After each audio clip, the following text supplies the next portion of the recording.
بچوں کی تربیت کا 8واں اصول یہ ہے کہ والدین بچوں کو حد سے زیادہ ملامت نہ کرے، حد سے زیادہ نہ ڈانٹے، حد سے زیادہ ان کے عیوب کا جو ہے اظہار نہ کرے اور ان کو ظاہر نہ کرے کہ تم ایسے ہو، تم ایسے ہو، تم یہ نہیں کر سکتے، تم وہ نہیں کر سکتے، کیونکہ اس سے بچوں کے ذہن و دماغ پر بہت برا اثر پڑتا ہے۔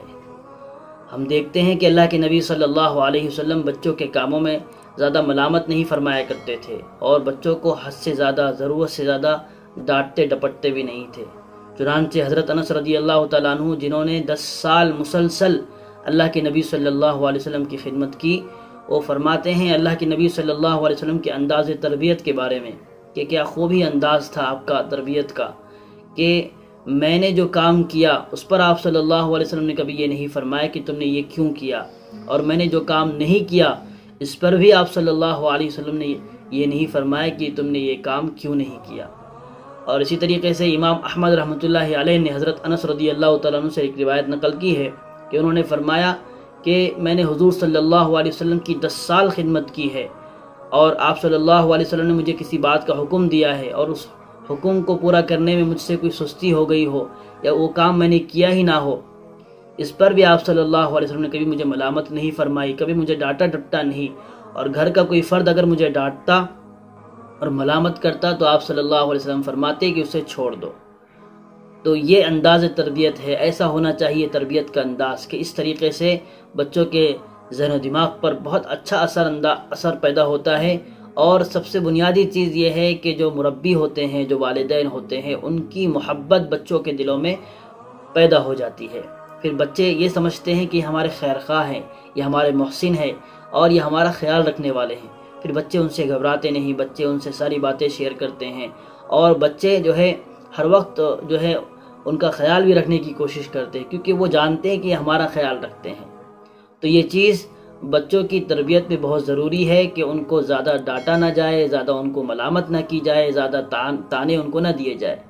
اسی طریقے سے عروہ رحمۃ اللہ علیہ اپنے والد سے نقل کرتے ہیں کہ انہوں نے فرمایا کہ نبی صلی اللہ علیہ وسلم نے یا صدیق اکبر رضی اللہ تعالیٰ عنہ نے یا عمر فاروق رضی اللہ تعالیٰ عنہ نے ایک آدمی سے فرمایا جس نے اپنے بیٹے کے کسی کام پر اس پر عیب لگایا تھا، تو انہوں نے فرمایا کہ تمہارا بیٹا در حقیقت تمہارے ہی ترکش کا ایک تیر ہے۔ یعنی جب باپ اپنے بیٹے پر الزام لگاتا ہے تو حقیقت میں وہ اپنے ہی اوپر الزام لگاتا ہے، کیونکہ یہ باپ ہی تو اس کی پیدائش کا سبب بنا ہے، اور اس باپ کے لیے چاہیے تھا کہ وہ اس کی تربیت میں جلدی کرتا۔ تو اس سے ہمیں یہ سبق ملتا ہے، یہ تعلیم ملتی ہے کہ آج کے والدین بچوں کے کھانے پینے اور ان کے کھیلنے ہر چیز میں ان کی جو ہے خیال رکھتے ہیں، ان کی فکر کرتے ہیں، ان پر توجہ دیتے ہیں، لیکن توجہ نہیں دیتے تو ان کی تربیت پر توجہ نہیں دیتے اور ان کے اچھا بننے کی فکر نہیں کرتے۔ چنانچہ اس کا نقصان پھر خود ہی اٹھانا پڑتا ہے کہ والدین جو ہے پھر وہ والدین کے لیے سردرد بنتے ہیں، پھر مستقبل میں ان کا جو ہے سہارا بننے کے بجائے ان کے لیے نقصان کا باعث بنتے ہیں، پھر ان کو دھکے دے کر نکالتے ہیں، پھر ان کے لیے جو ہے پریشانی کا سبب بنتے ہیں۔